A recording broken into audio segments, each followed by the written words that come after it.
told your friend you're not okay.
Assalamualaikum warahmatullahi wabarakatuh. Hello filosofi lovers, kembali kita bertemu lagi ya. Ini saya lagi melakukan desain dan juga layout untuk penempatan kolam ya. Jadi supaya kolam kita nantinya atau budidaya kita nantinya lebih efektif dan juga menghasilkan keuntungan yang optimal. Nah, ini jalur yang tengah yang rata, rencana itu untuk area kolamnya ya, sedangkan untuk kiri yang kanan itu lihat lebih tinggi, dimana di sana itu sampah sisa-sisa dari tadi pembersihan area ini ya, kita timbun, kita kubur, lalu tanah yang untuk dasar kolam kita ratakan dan kita naikkan, dibuat lebih tinggi ya. Nah, adapun ini adalah kolam tanah yang kita gali ya, sengaja nanti fungsinya untuk kultur dari kutu air dan juga jentik nyamuk untuk pakan ikan hias. Nah, untuk yang di seberangnya itu nanti area untuk mendirikan kandang entok ya. Jadi satu lokasi di sini kita budidaya ikan, tapi secara tidak langsung kita juga berkebun sayuran, memanfaatkan limbah dari hasil budidaya lele untuk pemupukan maupun penyiraman sayurannya. Lalu di sini juga kita kultur pakan alami untuk ikan hias ya. Jadi nanti seolah-olah sayuran dan ikan hiasnya gratis ya, pakannya itu dihasilkan dari limbah lele. Nah, ini posisinya memanjang ke arah sana, kurang lebih setelah diukur-ukur jadi 6 kolam ya, satu barisnya itu dengan ukuran satu kolamnya 3 meter, lebarnya 1,5 meter dan juga ketinggiannya 0,5 meter atau 50 cm karena memang untuk pembibitan. Nah, di video tampak ini kami membuatnya itu karena dengan modal ya seadanya ya. Jadi kita membuat menggunakan bambu dengan tiang kayu, dan juga ada untuk merapikannya bagian atas kita menggunakan papan coran ya, papan tipis. Nah, ini kepala sukunya lagi melakukan pemasangan juga trial ya. Jadi belum ada lubang di terpalnya, nanti kita setting. Halo Pak. Nah, ini ke sana memanjang ya. Nah, ini udah terpasang semua, kondisinya kurang lebih seperti ini. Jadi Nah, paritnya juga terlihat ya, terus bagian kolam keseluruhan ke sana memanjang, dan ini di bawah itu ada terlihat pralon untuk saringan ya, agar lelenya tidak lolos saat overflow terjadi ya, ketika hujan atau ketika kita menambahkan air. Nah, ini saluran pembuangan kita buat central drain ya, dengan peralon pembuangannya itu ada di luar, jadi kita praktis tinggal mencabut dan nanti limbahnya akan masuk ke sini. Untuk material kolam ya, seperti kami di sini kita buat seadanya dulu, jadi menggunakan yang murah-murah dulu.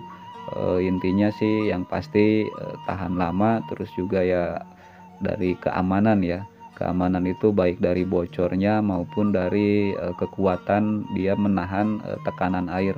Nah, untuk pembibitan kita dibuat ukurannya kecil-kecil seperti ini karena untuk mempermudah nanti dalam pemeliharaan. Posisinya kalau untuk apa ya namanya itu konstruksi bisa pakai apapun, tapi secara prinsip ya, prinsip kerja dari kolam itu harus ada syarat-syarat tertentu. Karena apa? Karena ya ikan itu kan di kolam makan di situ, pup di situ ya, terus juga ya kita pengerjaannya nanti juga di situ.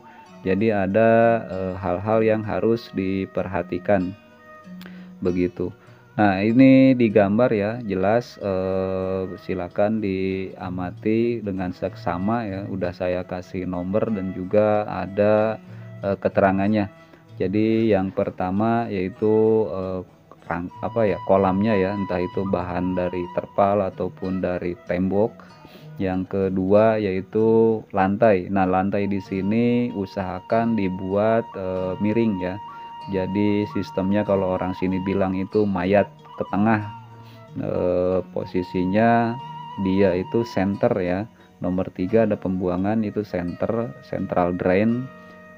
Nomor 4 itu air ya, diumpamakannya warnanya warna biru. Terus juga yang warna oranye nomor 5 itu adalah pralon untuk drainase ya, atau untuk pengurasan.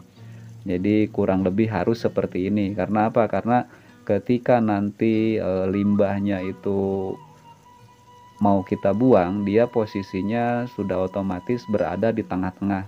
Dan untuk seandainya kita mau membuang air ya, membuang lantai dasarnya itu kolamnya, kotoran di dasar kolam, kita tinggal cabut pralon nomor 5, nanti akan mengalir di parit nomor 6.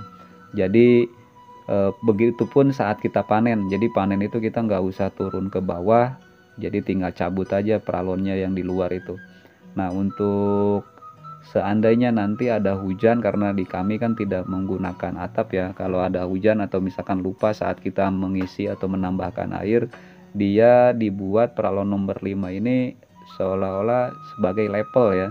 Jadi nanti secara otomatis akan kebuang sendiri atau auto drain.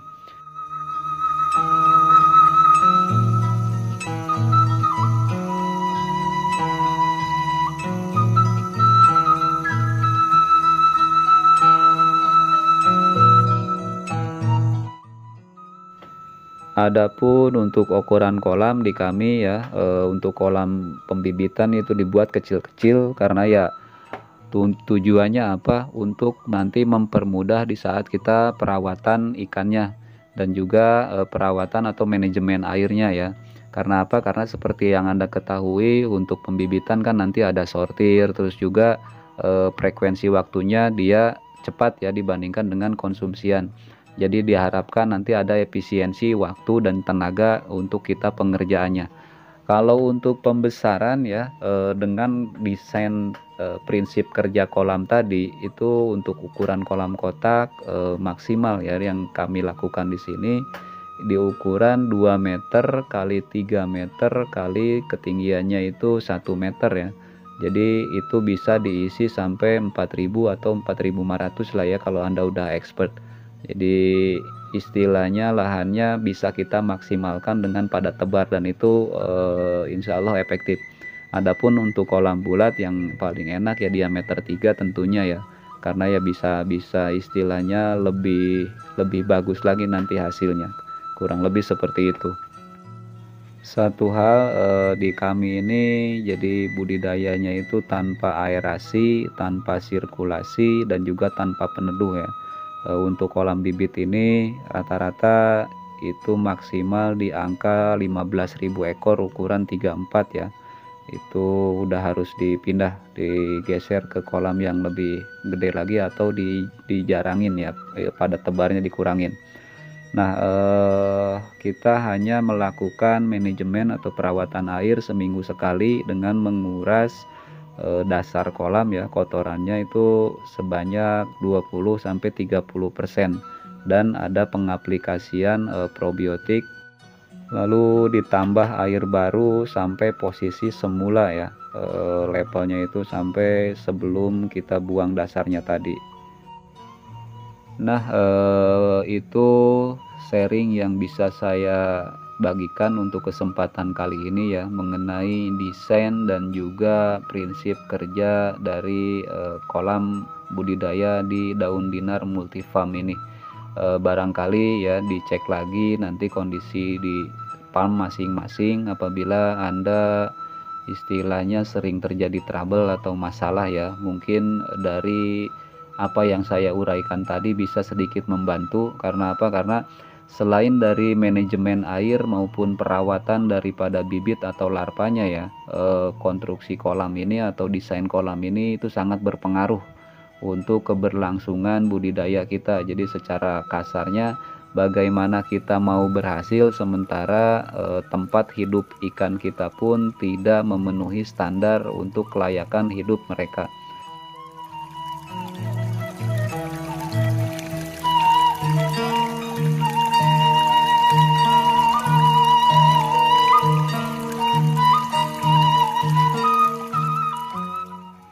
Mungkin cukup sekian untuk sharing pada kesempatan kali ini ya, dengan tema mengenai desain dan juga prinsip kerja daripada kolam.